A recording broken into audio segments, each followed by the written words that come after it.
ওং নিরঞ্জনং নিত্যমনন্তরূপম ভক্তানুকম্পধৃতবিগ্রহম বৈ ঈশাবতারং পরমেশমিদ্যং তং রামকৃষ্ণং শিরসা নমামি।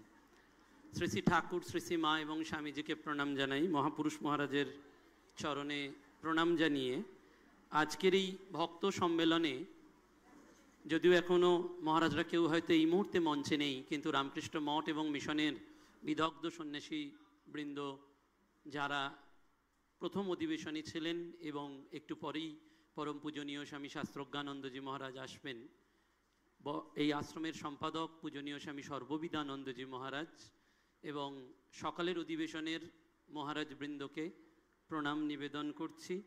আপনাদেরও সকলকে প্রণাম নিবেদন করছি। পূজনীয় মহারাজ ঘুম কাটানোর কথা বলছিলেন, আমার মনে পড়ল সেই মুহূর্তেই পরম পূজ্যপাদ স্বামী ভূতেশানন্দজি মহারাজ দীর্ঘদিন Ramakrishna Mission Institute of Culture গোলপার্কে বিকাল 4টের সময় উপনিষদ আলোচনা করতেন। তা পূজনীয় মহারাজের একটা অনবদ্য আকর্ষণ ছিল, বেলুড় মঠের সাধু ব্রহ্মচারীরাও বলুন এবং গৃহস্থ মানুষরাই, যে এই রসময়ে মানুষটির কাছে দৌড়ে যেতেন তার সান্নিধ্যটি পাওয়ার জন্য। তো রামকৃষ্ণ মিশন ইনস্টিটিউট অফ কালচারের বিবেকানন্দ হল একেবারে ভর্তি। তো একজন ওই পাঠের শেষে পূজনীয় মহারাজকে বলছেন যে, মহারাজ দেখুন, সবাই উপনিষদ শুনতে এসেছেন, কত মানুষের কত ঈশ্বর চিন্তা নিয়ে প্রশ্ন ব্যাকুলতা রয়েছে, তাই জন্যেই তারা উপনিষদ শুনতে আসেন। তো মহারাজ তো ওইরকমভাবে বলতেন, খুব মজা করে একটু হেসে হেসে বলতেন, তুমি কি ভাবো এদের সবার উপনিষদ শোনার ইচ্ছা আছে? বললেন, কেন মহারাজ, এই যে এত ভক্ত? বললেন, না, গোল পার্কের অডিটোরিয়ামে এসিগুলো সব কাজ করে, এরা বিকালবেলায় এসিতে ঘুমোতে আসে, কেউ উপনিষদ শুনতে আসে না। তো মহারাজ তো এইরকমই মজার মানুষ ছিলেন। আমাদের ঠাকুরও কিন্তু এইরকম ঠিক মজার মানুষ ছিলেন। আসলে ঈশ্বরের স্বরূপ তো ওই আনন্দময়। স্বামীজিকে কেউ একজন প্রশ্ন করেছিলেন যে, আপনি আধ্যাত্মিক পুরুষ কিন্তু এত রসময় কেন, আনন্দময় কেন? স্বামীজি বলেছিলেন, আধ্যাত্মিক পুরুষ বলেই তো আমি আনন্দময়। এবং স্বামীজি পরিষ্কার বলেছিলেন, যেদিন তোমার মন ডিপ্রেস থাকবে, হতাশা থাকবে, সেদিন তুমি রাস্তায় বেরিও না, সমাজে বেরিও না, কারণ তোমার থেকে ওই নেগেটিভ চিন্তা অন্যকে নেগেটিভ আত্মক করে দেয়। সেজন্য আমাদের ঈশ্বরের পরিবারে আনন্দের এই প্লাবনে আমরা সবসময় ভেসে থাকতে চাই। এবং এই গৃহস্থ জীবনে শ্রীরামকৃষ্ণ পরমহংসদেব এই বিষয়টি যখন পূজনীয় মহারাজের সাথে কথা বলে আমরা ঠিক করছিলাম, তখন বারবার মনে পড়ছিল যে কাশীপুরে একবার এইরকম ধর্মসভায় পরম পূজনীয় গম্ভীরানন্দজি মহারাজ তখন প্রিসাইড করছেন ওই ধর্মসভার। তো ঠাকুরের উৎসব, সেজন্য গম্ভীরানন্দজি মহারাজের ডান দিকে একজন বক্তা ছিলেন এবং বাঁ দিকে একজন বক্তা ছিলেন। তো গম্ভীরানন্দজি মহারাজের ডান দিকের বক্তা যিনি ছিলেন, তিনি উঠে বললেন যে, শ্রীরামকৃষ্ণ এসেছিলেন আমাদের সন্ন্যাসীদের জন্য, কারণ তার ত্যাগই হচ্ছে ভূষণ।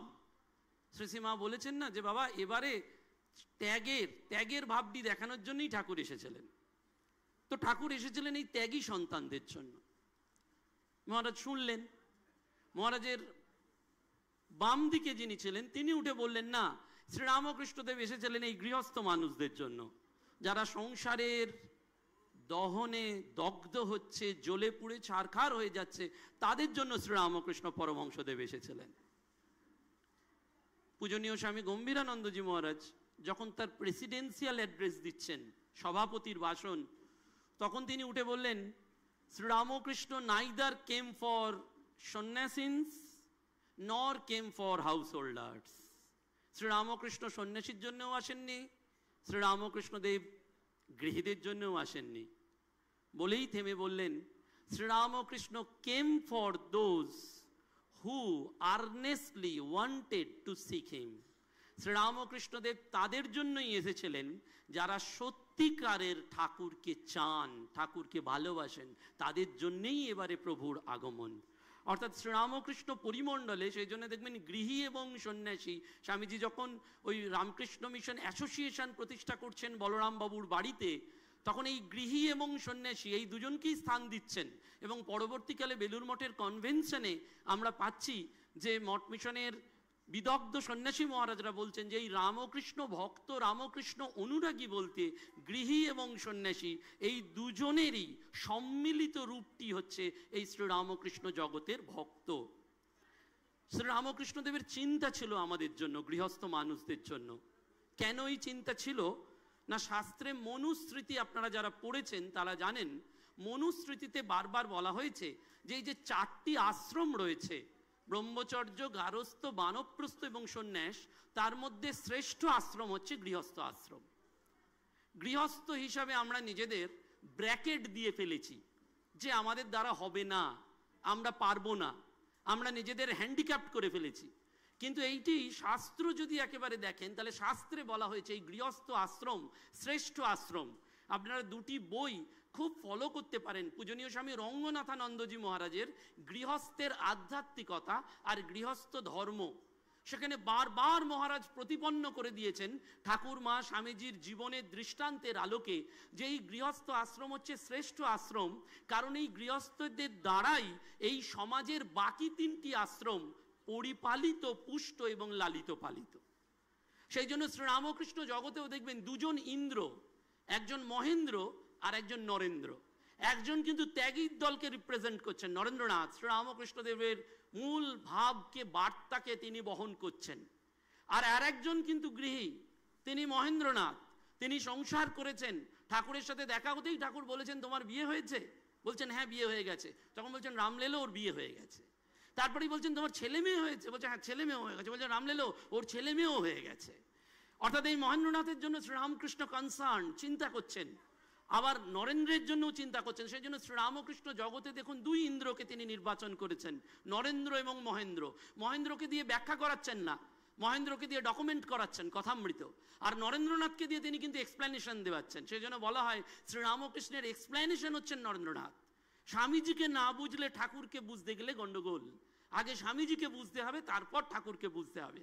সেই মহেন্দ্রনাথ দত্ত, যিনি শ্রীম মহেন্দ্রনাথ গুপ্ত, তিনি খুব কষ্ট পেয়ে সংসারের জ্বালায় জর্জরিত হয়ে, আপনারা সকলেই জানেন, আত্মহত্যার সংকল্প করেছিলেন এবং ঠাকুরের কাছে উপনীত হয়েছিলেন।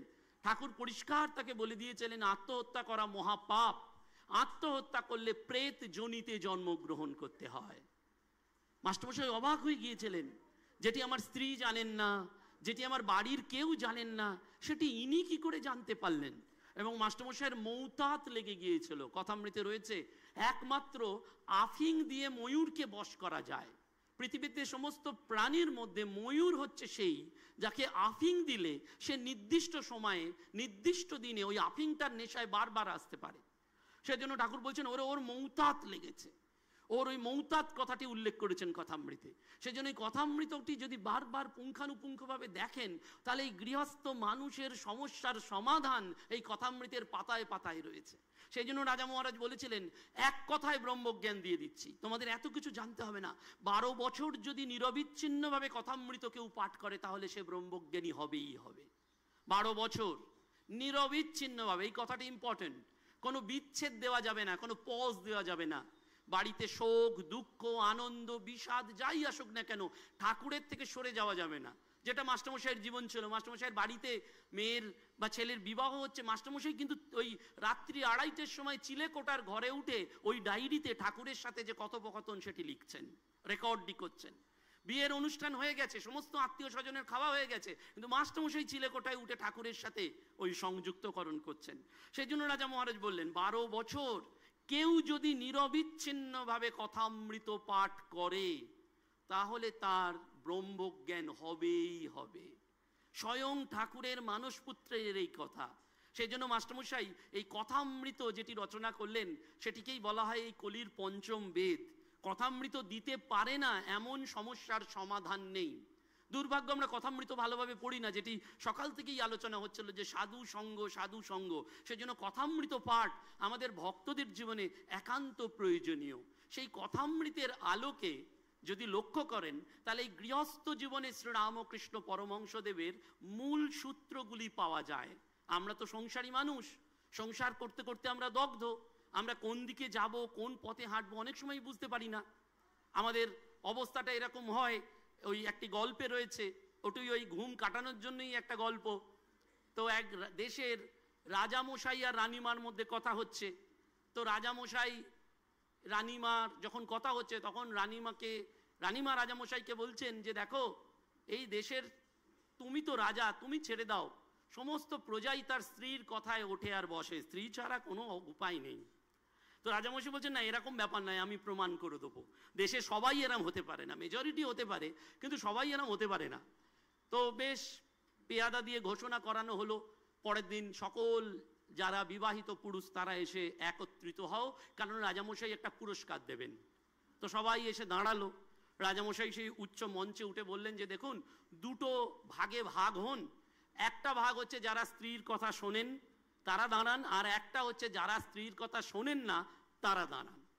তো দেখা গেল এই অ্যানাউন্সমেন্ট হওয়ার পরেই সবাই প্রায় ডান দিকে, সবাই মেজরিটি মানে একদম 99.9% ডান দিকে চলে গেছে। একজন বয়স্ক লোক সে লাঠি নিয়ে ঠকঠক করে বাঁ দিকে দাঁড়িয়ে আছে। রাজামশাই তখন রানীমাকে বললেন, দেখলে তো, আমি তোমায় বলেছিলাম সবাই কখনোই হতে পারে না, ওই দেখো বুড়ো ভদ্রলোক, ওই বৃদ্ধ, ও কিন্তু স্ত্রীর কথা শোনে না, ও ঠিক দাঁড়িয়ে আছে এখানে। রানীমা বললেন, হতেই পারে না, তুমি ওকে ডাকো, জিজ্ঞেস করো।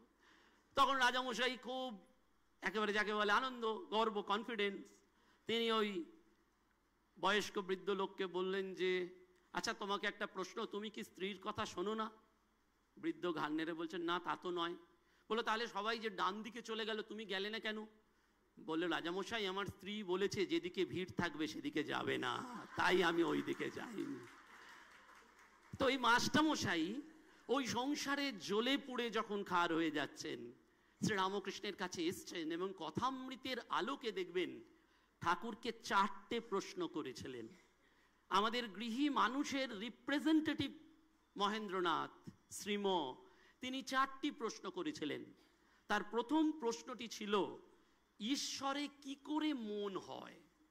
আমাদের মন তো এদিক ওদিক দৌড়ে বেড়াচ্ছে, যত সমস্যাই মনটাকে নিয়ে, সেজন্য এই মনটাই তো ক্ষিপ্ত, কখনো বিমূঢ়, কখনো, সেই জন্য বলছেন যে মনটা কি করে ঈশ্বরে যাবে। প্রথম, মনেতেই বদ্ধ, মনেতেই মুক্ত।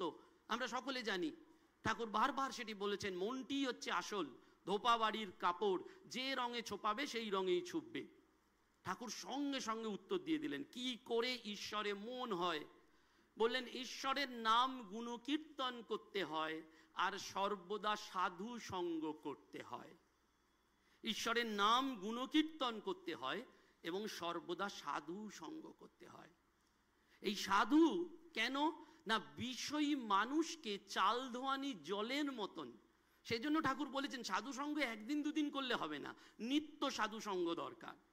এই নিত্য সাধু সঙ্গ কোথায় পাবেন? নিত্য তো মঠ মিশনে আসা যাবে না, নিত্য হয়তো আমরা মঠ মিশনের কোনো সন্ন্যাসীকেও পাবো না, সেই জন্য কিন্তু বন্দোবস্ত, ঠাকুরের বন্দোবস্ত, কথামৃত পাঠ। ওই রাজা মহারাজ বলে দিচ্ছেন, কথামৃত পাঠ করলেই নিত্য সাধুর কন্ট্যাক্ট পাবেন। কারণ কথামৃত একমাত্র শ্রীম কথিত। শ্রীম মানে যেমন মাস্টারমশাই, তেমনি ভগবানের অন্য একটি স্বরূপ হচ্ছে শ্রী, স্বর ঐশ্বর্যের একটি হচ্ছে শ্রী। শ্রী মুখের কথা, ওখানে কোনো এক্সপ্লেনেশন নেই, ডাইরেক্ট কমিউনিকেশন রয়েছে। ঠাকুরকে জিজ্ঞেস করা হলো, ভক্ত এই বলিলেন, ঠাকুর তার উত্তরে এই বলিলেন, তার মানে আপনি যেটাই সঙ্গ করছেন একেবারে ডাইরেক্ট গড। সেই জন্য ঠাকুর পরিষ্কার বলে দিলেন, এই 2টি উপায়, ঈশ্বরের নাম গুণকীর্তন করো এবং সাধু সঙ্গ করো। এখন আমাদের অবস্থা কি হয়? ঈশ্বরের নাম গুণকীর্তন আমরা শুনি কিন্তু ভুলে যাই। আমাদের অবস্থা তো ওই বাড়ির সংসারের শাশুড়ি বৌমা আর ছেলে নিয়ে সংসার রয়েছে। তো মা অর্থাৎ ছেলের মা, বৌমার শাশুড়ি, সে রোজ ছেলেকে যা বলে অফিস থেকে আনার জন্য, ছেলে রোজ ভুলে যায়। আর বৌমা যা বলে ছেলে ঠিক হাতে করে নিয়ে চলে আসে সন্ধ্যাবেলায়। তো মায়ের তো খুব দুঃখ ছেলের ওপরে। মা বলছে যে দেখ বাবা, একদিন যে দেখ বাবা, তোকে বৌমা যা বলে তাই তুই নিয়ে চলে আসিস, আর আমি যা বলি সব ভুলে যাস, কেন এরম করিস? তখন ছেলে মাথা চুলকাতে চুলকাতে বলছে যে দেখো মা, এটা তোমারই দোষ, আমি কি করব? বলে, কেন আমার কি দোষ? বলো, দেখো তুমি যখন বলো তখন আমি অফিস যাওয়ার সময় বলো, আমি জুতোর ফিতে বাঁধি, আমার দুটো কানই খোলা থাকে, যার ফলে আমি এই কান দিয়ে ঢোকাই, ওই কান দিয়ে বার করে দিই। কিন্তু তোমার বৌমা বুদ্ধিমতী, ও রাত্রিবেলায় বলে, যখন আমার একটা কান বালিশে চাপা থাকে, যার ফলে ওই দিক দিয়ে আর বেরোতে পারে না, একটা কানে বলে দেয়, ওটা দিয়ে আর বেরোতে পারে না, পুরোটাই ভেতরে চলে যায়, তাই আমি পরের দিন অফিস থেকে ওটা নিয়ে আসতে পারি। এটা আমার কোনো দোষ নেই, বৌমারও কোনো দোষ নেই, যা দোষ তোমার। ওই জন্য বলছেন নাম গুণকীর্তন। ঠাকুর কথাটির ওপর জোর দিয়েছেন, শুধু শুনলে হবে না, হাতে হাত তালি দিয়ে হরিনাম করতে হবে। ঠাকুর নিজে সেটি করে দেখিয়েছেন দক্ষিণেশ্বরে। সকাল সন্ধে হাততালি দিয়ে জয় মা হরি হরি হরি বল করছেন। বলছেন যে শালা হাততালি দিয়ে হরিনাম করতে পারে না, তার কোশমিন কালে ভগবান লাভ হবে না। আমরা কীর্তনে হাত তুলতেই পারি না। কথামৃতে রয়েছে না, সেই একজন হাত তুলেছে আর তার বগলে সুতো, সে কিছুতেই সুতো পড়ে যাবে বলে হাত তুলতে পারছে না। কেন আমরা তুলতে পারছি না? সমস্যাটা কোথায়? ইগো, আমাদের অহংকার আমাদের এই দুটো হাত তুলতে দিচ্ছে না। এই মান যশ নাম, সেজন্য বারবার মনে রাখতে হবে, দুদিনের জন্যে ভবে কর্তা বলে সবাই মানে, সেই কর্তারে ফেলে দেবে কালাকালের কর্তা হলে। আমাদের এই নাম অভিমান যশ ক্ষমতা অর্থ রূপ যা দিক থেকে বিচার করুন না কেন, অন্তিম পরিণতিতে ওই 40 মিনিট, ওই শ্মশানে 40 মিনিটের ডোম একটা সুইচ টিপবে এবং আমাদের প্রত্যেকের অন্তিম পরিণতি সেই জায়গায়। সুতরাং যতদিন থাকবো ভগবানের নাম করতে করতেই এই জীবনটা ত্যাগ করবো। সেই জন্য ঠাকুর বলছেন নাম গুণ কীর্তন করো আর সাধু সঙ্গ করো।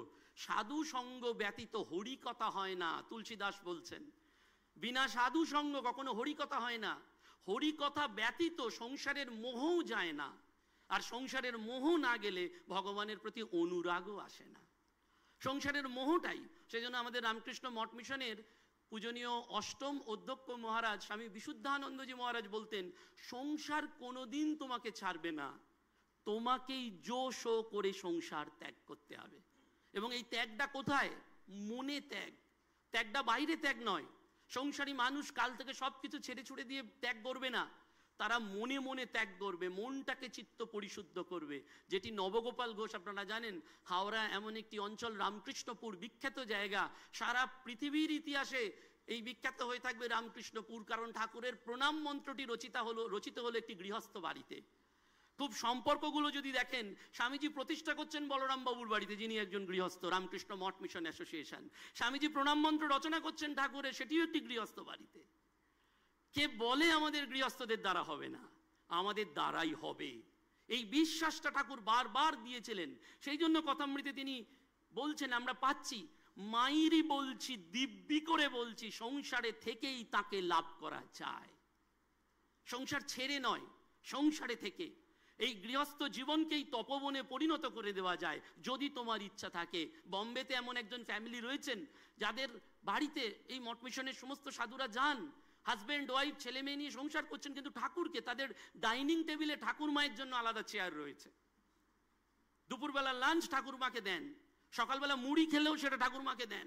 অর্থাৎ এই যে নিত্যদিনের যোগাযোগ, তিনি আমার আপনার লোক, তিনি আমার বাপ মা, তিনি আমার সীমাবদ্ধতা বুঝতে পাচ্ছেন না, তিনি আমার সব সীমাবদ্ধতা বুঝতে পাচ্ছেন।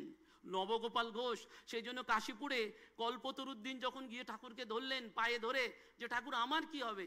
ঠাকুর বললেন একটু ধ্যান জপ করতে পারবে? নবগোপাল ঘোষ টোটাল সারেন্ডার করে দিলেন। বললেন ঠাকুর আমি গেরস্থ মানুষ, আমার ধ্যান জপ করার সময় নেই ঠাকুর। ঠাকুর বললেন একটু জপ, বললেন ঠাকুর তাও পারবো না, আমাকে সংসার করতে হয়, বাজার দোকান করতে হয়, অফিস যেতে হয়, আমি পারবো না ঠাকুর। দেখুন, সেই জন্য মাস্টারমশাই বলছেন আপনি যত স্যারেন্ডার করবেন ভগবানও তত আস্তে আস্তে এগিয়ে আসবেন। যদি আপনি গো ধরে বসে থাকেন হ্যাঁ আমি পারবো, তাহলে ঠাকুরও বসে থাকবেন। উনি কিন্তু পরিষ্কার, কোনো ভণ্ডামি নেই, কোনো ভাবের ঘরে চুরি নেই, পরিষ্কার বলছেন পারবো না ঠাকুর, আমার পক্ষে সম্ভব নয়, আমি কি করব? সঙ্গে সঙ্গে ঠাকুর পথ বাতলে দিলেন, একটু নাম করতে পারবে? বলে হ্যাঁ তা পারবো ঠাকুর, অফিস যাওয়ার সময় জয় রামকৃষ্ণ বলতে বলতে যাব, আর ফেরার সময় করতে পারবো। বলে তাহলেই তোমার হবে গো, তাহলেই তোমার হবে। এই যে নবগোপাল ঘোষকে বললেন এবং তিনি তাই করতেন। অফিস যাওয়ার সময় ওই লাল বাড়ি, যেটি এখন লালবাড়ি নামে বিখ্যাত, সেই রামকৃষ্ণপুরের বাড়ি থেকে এলাকা দিয়ে জয় রামকৃষ্ণ বলতে বলতে এলাকার মানুষকে শোনাতে শোনাতে যেতেন। সবাই বলতো ওই জয় রামকৃষ্ণ আসছে, ওই জয় রামকৃষ্ণ আসছে। কিন্তু তিনি জানতেন যে শ্রীরামকৃষ্ণ নাম এ যুগের মহামন্ত্র, ব্যাধিতে সেটি আরোগ্য দেয়, বিপদে সেটি সম্পদ দেয়। সেজন্য ওই প্রেমেশানন্দজি মহারাজ রোজ সকালবেলায় গঙ্গা জল নিতেন আর জগন্নাথের মহাপ্রসাদ নিতেন। তো আমাদের মঠ মিশনের বর্তমান অন্যতম সহসংঘাধ্যক্ষ স্বামী সুইতানন্দজি মহারাজ ওটি সকালবেলা ওটি দিতেন ওনার গালে। তো একদিন ওই জগন্নাথের মহাপ্রসাদটা দিয়ে মহারাজ চুপ করে বসে আছেন, কিছুতেই মুখ খুলছেন না। সুইতানন্দজি মহারাজ ভাবছেন যে কি হলো, গঙ্গা জলটা তো দিতে হবে। বেশ খানিকটা সময় চলে গেছে, তারপরে প্রেমেশ মহারাজকে গিয়ে বলছেন, মহারাজ এই গঙ্গা জল। তখন বলছেন, মহারাজের ডাকনাম ধরে প্রেমেশ মহারাজ বলছেন, জানো তো তোমার গঙ্গা জলের থেকেও পবিত্র জিনিস আমার কাছে আছে। বলো কি মহারাজ? বলো আমি এতক্ষণ জগন্নাথের মহাপ্রসাদটা নিয়ে রামকৃষ্ণ নাম উচ্চারণ করছিলাম। এই রামকৃষ্ণ নাম তোমার গঙ্গা জলের থেকেও পবিত্র। যেটি গিরিশবাবু বলেছিলেন, জীবনের শেষ প্রান্তে গিয়ে রোজ গঙ্গা স্নান করতেন, আর পাড়ার লোকেরা বলতো মাতাল গিরিশ, নাস্তিক গিরিশ, আস্তিক গিরিশে পরিণত হয়েছে। তখন সেই গিরিশবাবু বলছেন যে তোমরা জেনে রাখো, মা গঙ্গায় স্নান করে আমি শুদ্ধ পবিত্র হচ্ছি না, মা গঙ্গাতে স্নান করে আমি মা গঙ্গাকে শুদ্ধ পবিত্র করে দিচ্ছি, কারণ আমি শ্রীরামকৃষ্ণকে স্পর্শ করেছি। শ্রীরামকৃষ্ণকে স্পর্শ করলে পৃথিবীর আর কোনো পাপ তাকে স্পর্শ করতে পারে না। সেই জন্য ঠাকুর বলছেন তোমরা নাম করো, হাততালি দিয়ে নাম করো, তোমার সমস্ত রোগ ভোগ শোক পাপ দূরীভূত হবেই হবে। এবং বারবার এই সাধকরা বলেছেন যে নামের দ্বারা রোগ পর্যন্ত পালিয়ে যায়, কঠিন ব্যাধি শুধুমাত্র ভগবানের নাম করে। মঠ মিশনে বহু সন্ন্যাসীদের কথা আমরা জানি যারা এখনো জীবিত অবস্থায় রয়েছেন, প্রচন্ড ভয়াবহ রোগ, দুর্বিষহ রোগ, বাঁচার আশা নেই, 20 বছর 30 বছর এখনো বেঁচে আছেন সুস্থ শরীরে, শুধু ট্রিটমেন্ট করে নয়, বলছেন রামকৃষ্ণ নাম থাকলে কোনো রোগের ক্ষমতা নেই আমার ধারে কাছে এসে ঘুরে বেড়ায়। এটি এই যুগের ভরসা। সেই জন্য ঠাকুর বললেন নাম গুণকীর্তন করতে হয় এবং সাধু সঙ্গ করতে হয়। মাস্টারমশাই দ্বিতীয় প্রশ্নটি করলেন, সংসারে কি করে থাকতে হয়? সঙ্গে সঙ্গে ঠাকুর বললেন বড় লোকের বাড়ির দাসীর মতন থাকতে হয়। এই কথাটিও আমরা কথামৃতে পাই, কিন্তু এর একদম এক্সাম্পল হচ্ছেন মাস্টারমশাই নিজে। মাস্টারমশাই নিজে সারাটা জীবন বড় লোকের বাড়ির দাসের মতনই লিটারেলি ছিলেন। মাস্টারমশাইয়ের অন্যতম প্রিয় স্থান হচ্ছে রামকৃষ্ণ মঠ গদাধর আশ্রম। উনি বহুদিন ওখানে যে থাকতেন, রাত্রিবাস করেছেন। কথামৃতের ডায়েরির কিছু কিছু অংশ আপনারা জানেন, সেই ঘটনা বাসে একবার হারিয়ে গেছে, তারপর আবার ফেরত পেয়েছেন। তো উনি ওইখানে থেকে অনেক সময় রাত্রে মটন স্কুলে চলে আসতেন, এবং মটন স্কুলে মাস্টারমশাই থাকতেন 3 তলায় আর ওর পরিবার থাকতো 2 তলায়। তো একদিন রাত্রি 10:30টার সময় ওই গদাধর আশ্রম থেকে মটন স্কুলে মাস্টারমশাই এসছেন, সঙ্গে 2 জন ব্রহ্মচারী রয়েছেন। তারা যখন 10:30টা বাজে মাস্টারমশাইকে বলছেন, মাস্টারমশাই এত রাত্রি হয়েছে, গিন্নিমাকে একটু খবর দিই, রাত্রে তো কিছু খেতে হবে। মাস্টারমশাই হাত জড়ো করে বলছেন, না আপনারা ও কাজটি করবেন না। বলো তাহলে এখন এই রাত্রে খাবেন কি? বলো পকেটে পয়সা আছে, বাজারে ওই রাস্তার দোকানে দুধ আর পাউরুটি আছে, আপনারা কিনে আনুন, আমি এটাই খেয়ে আজকে রাত্রে বিশ্রাম নেব। ব্রহ্মচারী তাই করলেন, কিন্তু মনে তার একটা খচখচ হচ্ছে যে কেন এটা করলেন মাস্টারমশাই। মাস্টারমশাই কিন্তু সংসারী, আপনারা প্রত্যেকেই জানেন, গৃহস্থ মানুষ একেবারে, সেই মাস্টারমশাই এটি করছেন। পরের দিন সকালবেলায় যখন ব্রহ্মচারী জিজ্ঞেস করলেন, আচ্ছা মাস্টারমশাই একটা কথা শুধু জিজ্ঞেস করি, আপনি 3 তলায়, গিন্নিমা 2 তলায়, গিন্নিমা হয়তো বিশ্রাম নিচ্ছিলেন, ডাকলেই উঠে আপনাকে রান্না করে দিতেন, কিন্তু আপনি এটা করলেন না কেন? তখন মাস্টারমশাই হাত জড়ো করে বললেন, ঠাকুর আমাকে সংসারে বড় লোকের বাড়ির দাসীর মতন থাকতে বলেছে। দাসীর জন্যে মনিব কি কখনো রান্না করে? রাত্রিবেলায় যখন আমি ফিরলাম তখন আমি দাসী, উনি মনিব। তাই রাত্রিবেলায় কোনো বাড়িতে দাসীর জন্য কোনো মনিব রান্না করে না। ঠাকুরের ওই কথাটি শুধু শুনলে হবে না, অক্ষরে অক্ষরে পালন করতে হবে। এই ধর্মজীবনে এইটি আমাদের একমাত্র, যে আমরা সবটা শুনি বুঝি কিন্তু পালন করতে পারি না। বেনারসের সেই জন্য প্রাচীন সন্ন্যাসীদের কাছে যদি যান, তারা একটাই কথা বলেন, বাতচিত বহুত হো গিয়া, আব পালন করনা চাইয়ে। অনেক কথা শুনলে, অনেক কথা বললে, অনেক কথা পড়লে, পালন কটা করলে, জীবনে পালন কটা করলে। এই জন্য মাস্টারমশাই কে রেখে গেলেন ঠাকুর এই এক্সাম্পল হিসাবে, আমাদের গৃহস্থ মানুষ হিসাবে বলরাম বাবুকে রাখলেন, নাগমশাইকে রাখলেন, মাস্টারমশাইকে রাখলেন, নবগোপাল ঘোষকে রাখলেন, সুরেন মিত্রকে রাখলেন, দানাকালীকে রাখলেন। এদের ভিন্ন ভিন্ন ক্যারেক্টার। ভিন্ন ভিন্ন বৈশিষ্ট্য, কিন্তু এরা সবাই একটা জায়গায় কমন, এরা প্রত্যেকে আপনার আমার মতন গৃহস্থ মানুষ। তারা প্রত্যেকে স্ত্রী পুত্র কন্যা নিয়ে সংসার প্রতিপালন করেছেন, কিন্তু মনে রেখেছেন যে এই সংসারটি আমার নয়, এই সংসারটি আসলে ভগবানের সংসার। সেই জন্য এই নবগোপাল বাবুর যখন বাড়িতে পুত্র বিয়োগ হচ্ছে, কন্যা বিয়োগ হচ্ছেন, কাঁদছেন না, একেবারে একেবারে ধীর স্থির হয়ে বসে আছেন। সবাই বলছেন যে কি আপনার নিজের আত্মজ ওরা মারা যাচ্ছেন, আপনি কাঁদছেন না? বললেন ওরা কারা? ওরা কার ছিল? ওরা আমার ছিল না, ওরা ঠাকুরের ছিল। আমার কাছে ছিল মাত্র, ঠাকুর ওদের আবার ফিরিয়ে নিয়েছেন। এইটি গৃহস্থ জীবনে আমাদের পালন করার দরকার। সেই জন্য গৃহস্থ মানুষের ওই হীনমন্যতা যে আমার দ্বারা কিছু হবে না, আমার দ্বারা কিছু হবে না, পারবো না, এটাকে প্রথম সরিয়ে ফেলতে হবে। দেখবেন মঠের সাধুরা বারবার বলেন আপনি লিমিটেড করে ফেলবেন না নিজেকে, আমি তো গৃহস্থ, আমি তো সংসারী, অনেক কিছু করতে হয়, আমার দ্বারা কি করে হবে? না, আমার দ্বারাই হবে।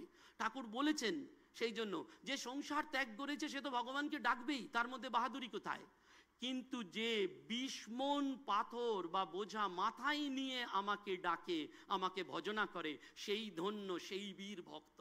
এবং ঠাকুরের চিন্তা সেই জন্য আমাদের জন্য। মাস্টারমশাইকে ওই জন্য বললেন সংসারে কি করে থাকতে হবে? সংসারে বড় লোকের বাড়ির দাসীর মতন থাকতে হবে। সংসার ভীষণ ভয়ানক জায়গা, আমরা প্রত্যেকেই জানি। মা বলছেন বিশালক্ষীর দ, ঠাকুর বলছেন উটের কাটা খাওয়ার মতন, নানান রকম উপমা রয়েছেন। ত্যাগী পার্ষদরাও বলছেন, বাবুরাম মহারাজ মহাপুরুষ মহারাজকে বলছেন যে মহাপুরুষ মহারাজ বেঁচে গেলাম এই যাত্রায়। মহাপুরুষ মহারাজ সঙ্গে সঙ্গে বলছেন বাবুরাম দা আপনাদের যা ছিল আমার তো ন্যারো স্কেপ, আমিও তার কৃপায় তোড়ে গেলাম। ন্যারো স্কেপ মানে মহাপুরুষ মহারাজ বিবাহিত ছিলেন, আপনারা জানেন, সেজন্য তার খুব ভয় ছিল, কিন্তু বলছেন না এবারে ঠাকুরের কৃপায় আমিও তোড়ে গেলাম। এগুলো আমাদের বারবার ভাবায় যে সংসারে থেকে ওই বড় লোকের বাড়ির দাসীর মতন। খুব সাম্প্রতিককালে বেনারসে গিয়েছিলাম, কাশীর একজন খুব প্রাচীন সন্ন্যাসী খুব সুন্দর করে বললেন এই যে জন্মদিনে আমরা সবাই বলি যে মা পায়েস রান্না করে, মা আমাকে খাওয়ায়, ভেবে বলো তো কে পায়েসটা রান্না করে আর কে খাওয়ায়? আমি চুপ করে আছি, তারপর নিজেই উত্তর দিয়ে বললেন পায়েস মা রান্না করে না, পায়েস রান্না করে হাতা। পায়েসটা মা খাওয়ায় না, খাওয়ায় চামচ। কিন্তু মা বলে আমি করেছি, আমি খাওয়াচ্ছি, কিন্তু হাতা কখনো বলে না, চামচও কখনো বলে না। তাই হাতা এবং চামচের মধ্যে কোনো অশান্তি নেই। সংসারে যদি ওই হাতা এবং চামচটি হতে পারো তাহলে কোনো অশান্তি নেই, কিন্তু সংসারে যদি আমি হয়ে বসে থাকো তাহলেই সংসারে যত গণ্ডগোল। এই যে গৃহস্থ জীবনে দেখুন যে আমার এই আমিটি, ঠাকুর সুন্দর করে ওই জন্য বলছেন আমি এবং আমার, এইটি ত্যাগ করো, তুমি এবং তোমার। মাস্টারমশাইয়ের তৃতীয় প্রশ্ন, ভগবানকে কি দেখা যায়? ঠাকুর সঙ্গে সঙ্গে বলছেন তাকে দেখা যায়। হ্যাঁ গো, দেখা যায় বই কি, মাইরি বলছি, সত্যি বলছি, তাকে দেখা যায়। এবং সেই সত্যিটা কোথায়? বলছেন আন্তরিক ব্যাকুল হলে তিনি শুনবেনই শুনবেন। তিনি পিঁপড়ের পায়ের নুপুরের ধ্বনি শুনতে পান, তিনি তোমার আমার প্রার্থনা শুনবেন না? সব শুনবেন। আমরা সেটা করতে পারি না, আমরা সেই বিশ্বাসটা রাখতে পারি না। আমার এই প্রসঙ্গে একটি ঘটনার কথা মনে পড়ছে, খুব দ্রুততার সাথেই বলবো যেহেতু সময়ের একটা সংক্ষিপ্ততা রয়েছে। সেই ঘটনা হয়তো আপনারা আগেও শুনেছেন। ভরত মহারাজ আমাদের মঠে বাবুরাম মহারাজের ট্রেনিংয়ে তার সাধু জীবন গঠন করেছিলেন। বাবুরাম মহারাজের দুটোই জিনিস ছিল, যে বেলুর মঠে কেউ এলে তাকে একটু প্রসাদ খাওয়ানো আর ঠাকুরের কথা শোনানো। অনেক সময় হতো দুপুর 12:30 একটার সময় ভক্তরা এসেছেন, বাবুরাম মহারাজ তাদের ভগবানের কথা শুনিয়েছেন, তারপর প্রসাদ খাইয়েছেন এবং বিদায় দিয়েছেন। তো একদিন এরকম 1:30টার সময় একদল ভক্ত এসছেন, বাবুরাম মহারাজ কথা বলেছেন, বলেছেন ভরত তুমি এদের জন্য একটু প্রসাদের ব্যবস্থা করো। ভরত মহারাজ দৌড়ে গিয়ে দেখছেন ভাড়ার ঘর শূন্য, কিচ্ছু নেই, এবং যারা রান্না করবেন তারাও সব বিশ্রাম নিতে চলে গেছেন। ভরত মহারাজ এসে বলছেন বাবুরাম মহারাজকে, মহারাজ আজকে ছেড়ে দিন, আজকে আর এদের জন্য ব্যবস্থা করতে হবে না, এমনি বিদায় দিন। সঙ্গে সঙ্গে বাবুরাম মহারাজ বলছেন ভরত ওটি তো হবে না, প্রসাদ দিতেই হবে। বলেই বলছেন, মঠের ম্যানেজার তো সব জানেন, বলছেন ভরত আমি জানি তুমি ঠাকুরের বৈকালিকের জন্য 2টো সন্দেশ আলাদা করে রেখেছো, 3:30টার সময় মন্দির খুললে দেবে, ওই 2টো সন্দেশ দিয়েই ভক্তের সেবা করো। ভরত মহারাজ আর কি করবেন, তিনি ওই 2টো সন্দেশ দিয়েই সেবা করেছেন, যেহেতু সিনিয়র প্লাস বাবুরাম মহারাজ। কিন্তু মনে মনে তার একটা দুঃখ, একটা ডিপ্রেশন, যে ঠাকুরের জন্য সন্দেশ দিয়ে দিলাম, এখন ঘড়িতে 2:30 বাজে, তখনকার দিনের বেলুর মঠ, পাবেনও না সন্দেশ চট করে, দোকানও নেই, কি করবেন? তিনি মনের দুঃখে গঙ্গার ঘাটে বসে আছেন যে আর দেখা করবো না বাবুরাম মহারাজের সাথে। ঘড়ি এগোচ্ছে, বাবুরাম মহারাজ পরম নিশ্চিন্তে বিশ্রাম করতে গেছেন। ঘড়িতে 3:10, ভরত মহারাজ যে ঘাটে বসে আছেন একটা নৌকো এসে ভিড়ল। নৌকো থেকে একজন মানুষ নেবে ভরত মহারাজকে বললেন, আচ্ছা বাবুরাম মহারাজ কে আছেন? ভরত মহারাজ বলছেন, আমি জানি না, আপনি খুঁজে নিন। তো উনি একে ওকে খুঁজে বাবুরাম মহারাজের কাছে গেছেন। বাবুরাম মহারাজ পাঠিয়েছেন একটা চিঠি, বলছেন ভরতকে এটা পড়তে বলো। আর নিজে স্বামীজির ওই বারান্দার সামনে এসে দাঁড়িয়ে দেখছেন যে রিয়াকশনটা কি হয়।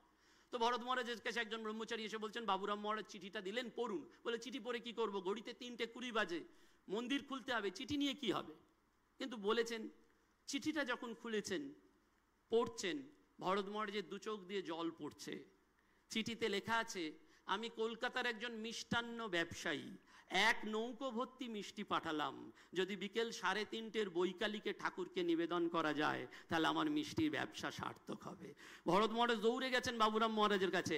বাবুরাম মহারাজ বলছেন, ভরত তুমি 2টো সন্দেশের জন্য চিন্তা করছিলে, ঠাকুর এক নৌকো ভর্তি সন্দেশ তোমায় পাঠিয়ে দিয়েছেন। জেনে রেখো ভরত, তুমি আমি ঠাকুরের পুজো করি না, তার পুজো তিনি নিজেই করে নেন, আমরা শুধু তার যোগান দিই মাত্র। আপনি করিলে আপনার পূজা, আপনার স্তুতিগান। সেজন্য ওই ভগবানকে কি দেখা যায় কিনা, ঠাকুর বলছেন, মাইরি বলছি, সত্যি বলছি, দেখা যায়। আন্তরিক ব্যাকুল হলে তিনি দেখা দেন। মাস্টারমশাইয়ের 4র্থ প্রশ্ন ছিল, কিরকম মন হলে ভগবান দর্শন হয়? সঙ্গে সঙ্গে ঠাকুর বললেন, আমার বলতে কিছু না রেখে সব তাকে অর্পণ করতে পারলেই এই দর্শন হয় বা ভগবান দর্শন হয়। অর্থাৎ আমার বলে কিচ্ছু নয়। সেই জন্য পরম পূজনীয় স্বামী বিশুদ্ধানন্দজি মহারাজ বলছেন না, যে সংসারের কর্তব্য সব করতে হবে, কিন্তু নিজেকে বদ্ধ করে নয়, তাকে নিয়ে সংসার করো। ভাবটি এটি, সংসার ত্যাগ নয়, তাকে নিয়ে সংসার করা। বারবার নিজেকে প্রশ্ন করতে হবে, আমি যে সংসার করেছি, আমি যে সংসারে আবদ্ধ হয়েছি, সেটা ভোগের সংসার নয়, সেটা ত্যাগের জন্য। ঠাকুর নবদ্বীপ গোস্বামীকে বলেছিলেন, যখন নবদ্বীপ গোস্বামী এই সংসার ত্যাগ করতে চাইছেন, তখন ঠাকুর তাকে বললেন, তোমরা গোস্বামী, তোমাদের ঠাকুর সেবা আছে, তোমাদের সংসার ত্যাগ করলে চলবে না। তাহলে ঠাকুর সেবা কে করবে? তোমরা মনে ত্যাগ করবে। অর্থাৎ এই বিচারটা দুবার উল্লেখ করলেন, ঠাকুর সেবা আছে তাই সংসার ত্যাগ করলে চলবে না। তাহলে ঠাকুরের সেবা কে করবে? অর্থাৎ ভোগের জন্য সংসার করছি না, ঠাকুরের সেবার ব্যাঘাত হবে বলে আমি সংসার করছি। আমাকে যা কিছু কর্তব্য প্রতিপালন করতে হবে, কিন্তু ওই নিত্য ভগবানের সাথে যোগটি রেখে তার সেবা করা, যেটি বলরামবাবু আমাদের জীবনে একেবারে, ঠাকুর তাকে আমাদের কাছে এক্সাম্পল হিসেবে রেখে গেলেন, যে বলরামবাবু সারাটা জীবন ঠাকুরের সেবা করলেন, ভগবানের সেবা করলেন, এবং তার নিত্যদিনের খরচা থেকে একটু বাঁচাতে পারলেই, লাটু মহারাজ বলছেন যে বলরামবাবু খাটটা বড্ড ছোট, খাটটা একটু বড় করুন না। সঙ্গে সঙ্গে বলরামবাবু বলছেন, মাটির দেহ মাটিতে মিশে যাবে, যে পয়সাটা বাঁচবে সেটা দিয়ে ভগবানের সেবা হবে, ভক্তের সেবা হবে। এবং সেই বলরামবাবুর বাড়িতেও যখন বিবাহের অনুষ্ঠান হচ্ছে, ঠিক রাত্রিবেলায় বড়নগর মঠে গিয়ে হাজির স্বামীজি এবং তার ত্যাগী গুরু ভাইরা তখন তপস্যা করছেন, ভাবছেন যে আজকে বোধহয় বলরামবাবু আসবেন না। ঠিক রাত্রির 12টার সময় নক করছেন, 2 ঝাঁকা খাবার নিয়ে গেছেন। তারা বলছেন যে কি হলো বলরামবাবু, এত রাত্রে আজকে না আপনার বাড়িতে বিবাহের অনুষ্ঠান? সঙ্গে সঙ্গে বলরামবাবু হাত জোড়ো করে বললেন, হ্যাঁ, এই সন্ধেবেলা থেকে ভূত ভোজন করিয়েছি, এখন ভগবান ভোজন করাতে এলাম, কিন্তু বিয়ের খাবার নয়, আমি আলাদা করে গচ্ছিত অর্থ দিয়ে আপনাদের সেবায় রেখেছি। সেজন্য এই বলরামবাবু, মাস্টারমশাই, নাগমশাই, নবগোপাল ঘোষ, এরা আমাদের কাছে দৃষ্টান্ত। এবং সেটি তাদের এই অন্তিম সময়, অন্তিম মুহূর্ত দেখলেই বোঝা যায়, যেটি এই যে আজকের সারাদিনের আলোচনার সার বস্তু, যে সংসার জীবনে আমাদের ঠাকুর মা স্বামীজিকে কী করে আমরা অ্যাপ্লাই করব, এবং তার রেজাল্টই বা কী। আমরা অনেক সময় তো ভাবি যে সত্যিই তো করলাম, কি হবে, আউটকামটা কি? আজকে চারিদিকেই আমরা আউটপুট, আউটকাম নিয়ে যখন ভাবছি, তখন ওই বলরামবাবুর জীবনটি আমাদের মনে হয়, যেটি আজকের শেষ পরিসমাপ্তি। আমরা ধ্যান করতে করতে এই ভরসাটা রাখতে পারি, যখন বলরামবাবুর এই অন্তিম সময় উপস্থিত, মৃত্যু শয্যায় শুয়ে আছেন, পরিষ্কার বাড়ির লোকজনকে বলে দিলেন যে আমার মৃত্যুর সময় তোমরা কেউ কাছে আসবে না, ওই ঠাকুরের, অর্থাৎ আমার গুরু ভাইরা আসবেন, তারা ঠাকুরের নাম শোনাবেন। ঠাকুরের নাম শোনানো শুরু হলো। তার স্ত্রী, তিনি ভেতরে শোকে মুহ্যমান, কিন্তু হঠাৎ দেখলেন আকাশে এক খণ্ড মেঘ এসে উপস্থিত অন্তিম মুহূর্তে বলরামবাবুর। সেই মেঘের মধ্যে একটি রথ এসে দাঁড়ালো। সেই রথের মধ্যে ওই স্ত্রী দেখতে পাচ্ছেন যে সেই রথের মধ্যে স্বয়ং ঠাকুর বসে আছেন। ঠাকুর ওই রথ থেকে নামলেন, বলরামবাবুর ঘরে ঢুকলেন, ওই মৃত্যুশয্যায় শায়িত বলরামবাবুর হাত ধরে রথে নিয়ে ঊর্ধ্বগমন করলেন। তার শোক চলে গেল। এই যে একজন গৃহস্থ মানুষের জন্য এইটি। এবং তারও পর রয়েছে, ওই বলরামবাবু যখন শরীর ত্যাগ করলেন তখন স্বামীজি এবং অন্যরা কেউ কেউ ছিলেন না, বাইরে ছিলেন। যখন বলরামবাবুর শ্রাদ্ধ কার্য হচ্ছে, স্বামীজি স্বয়ং উপস্থিত। যখন ওই পিণ্ডদানের জন্য অন্ন প্রস্তুত করছে ব্রাহ্মণ, স্বামীজি স্বয়ং বললেন, এটা কি করছো? সবাই বললেন, কেন পিণ্ডদান হবে? বললেন, বলরামবাবু ভূত হয়েছে নাকি যে পিণ্ড দেবে? বলরামবাবু দেবতা হয়ে গেছে, ওই পিণ্ড আমি খাবো। স্বয়ং স্বামীজি ওই গৃহস্থ বলরামবাবুর পিণ্ড গপ গপ করে খেয়ে নিলেন। অর্থাৎ এই সংসার জীবনে শ্রীরামকৃষ্ণ দেব এসে আমাদের এই বার্তাই দিয়ে গেলেন যে এই যুগে দেহ নয়, মন, সেই মনটি দিয়েই তাকে ধরতে হবে। সেটা সংসারে থেকেও মনটি যদি তাকে ফেলে রাখা যায়, যেটি ঠাকুর মাস্টারমশাইকে বলেছিলেন, 1 মাস দক্ষিণেশ্বরে থাকার পর মাস্টারমশাইকে ঠাকুর বললেন, এবার গিয়ে সংসার করো। সংসারের সবাইকে বলবে যে তুমি তাদের আপনার জন, সব দায়িত্ব কর্তব্য করবে, কিন্তু মনে মনে জানবে তুমিও তাদের আপনার নয়, তারাও তোমার আপনার নয়। নমস্কার, ধন্যবাদ।